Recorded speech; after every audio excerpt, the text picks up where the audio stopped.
Good morning, artist. This is Susan. It's Monday afternoon, March 16th, 2020, and I trust all of you are social distancing, possibly self-isolating, enjoying an afternoon at home among your small little hoard of potatoes and toilet paper, and just staying safe and healthy and creative and pulling out your paints.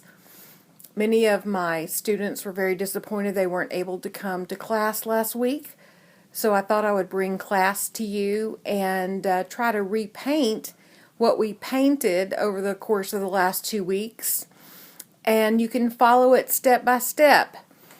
Now I will put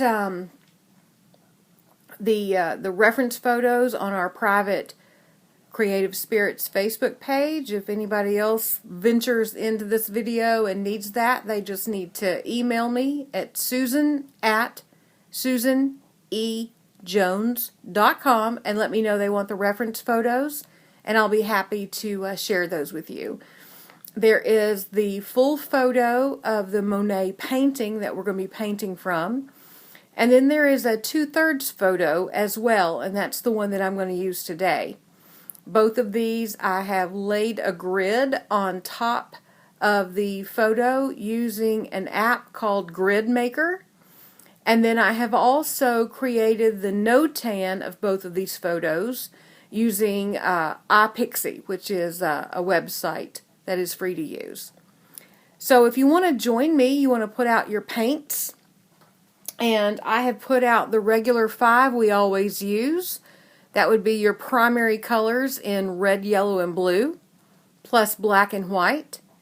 I have also put out 4 convenience colors: burnt sienna, magenta, dioxazine purple, and orange.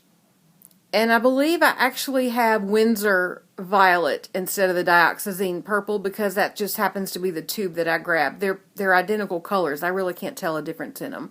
So it really doesn't matter what brand you use or what the name on the tube or bottle says. You just want to get to know your colors and how to use those. Now today we're working in acrylics, and those are going to dry really quickly. Now before you get all excited and start painting your underpainting, we're going to do this in the colorist approach because we're studying Monet. And Monet, I believe, and you can correct me if you've done more study on this than I have, but Monet started out as a tonalist, which is what most of the artists were in the mid-1800s. But he went his own direction and became a colorist later in life. And that's when they absolutely rebelled against the salon and decided that you can be an artist if you're born an artist, as we all are, and not that you have to be deemed an artist by a so-called professional. So never forget that you were born an artist, and all we're doing today is learning how to paint.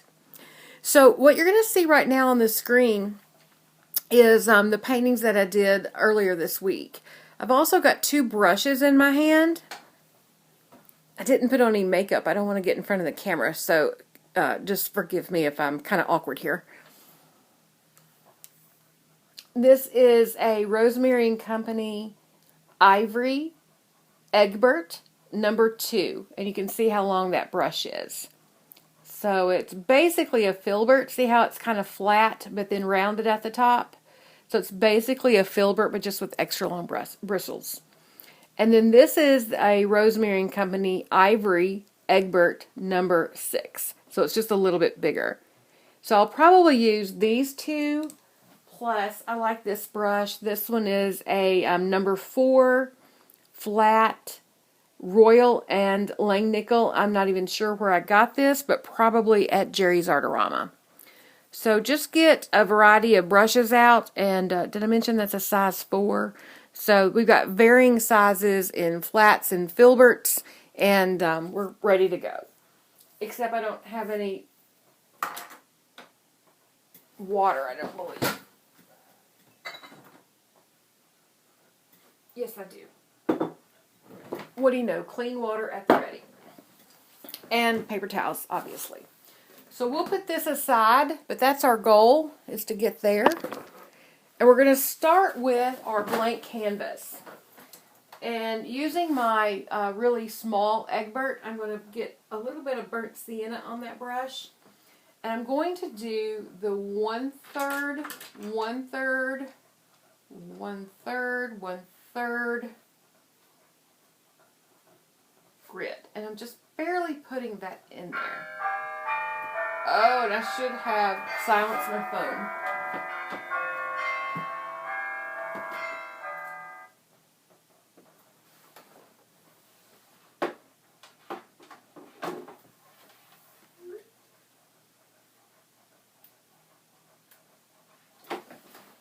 Sorry, Dad, I'll have to call you right back. Okay. So now we've got our grid. And I'm going to lay in just the basic shape. And I can see that the top of the vase goes a little bit over that first line. And about halfway here, about 3/4 here. And that is our vase. Very, very simple vase. And about 1/3 up at about this angle is the table behind it. And it would go to the other side about right there. And then lay down about like that.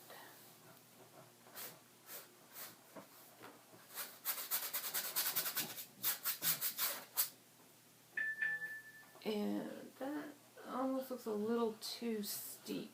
So I'm going to actually fix that a little bit better.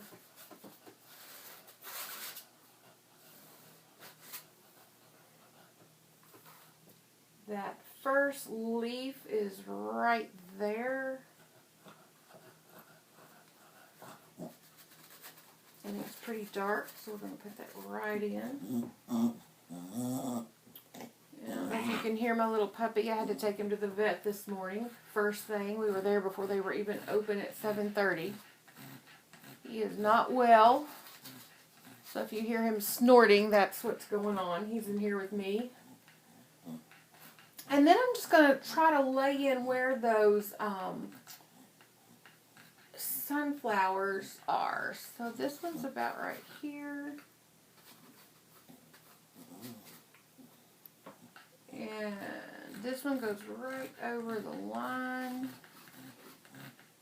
And basically goes right over that one. Then there's a big one right here at the top.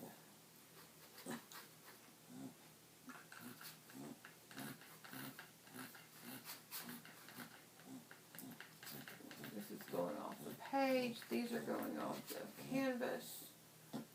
There's a little bit of something going on right here. Something going on right here. Something going on right there. There's a big one right here.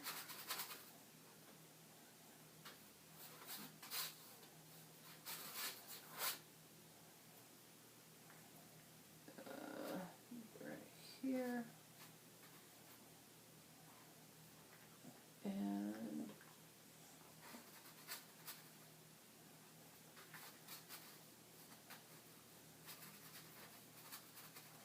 right here. Okay. Now, hooking all this together. Oh, there's also one right down here.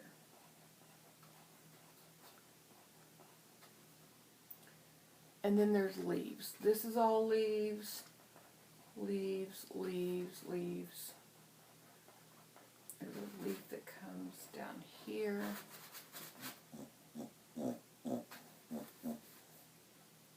These leaves are very green, yellowy green up here. There's some connections.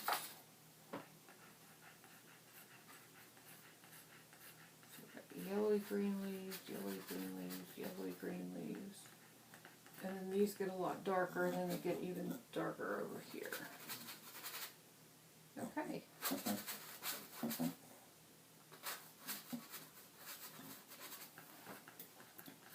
So that is basically my block end. Now we haven't done any underpainting yet, just the block end. Now I'm going to add some water to my paper towel, and I'm going to try to go in and pull out, if I can,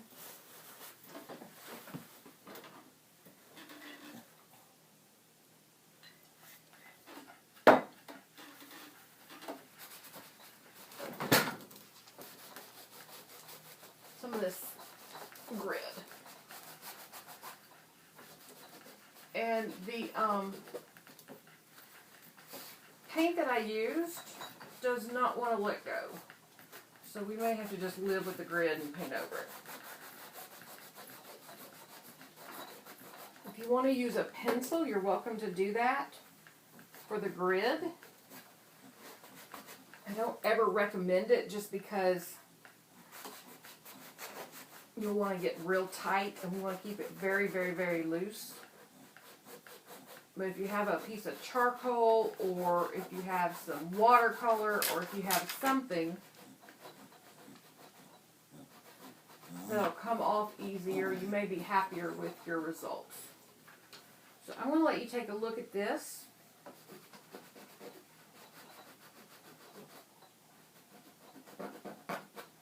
And get caught up. And then I'm going to go to video number 2 for the underpainting.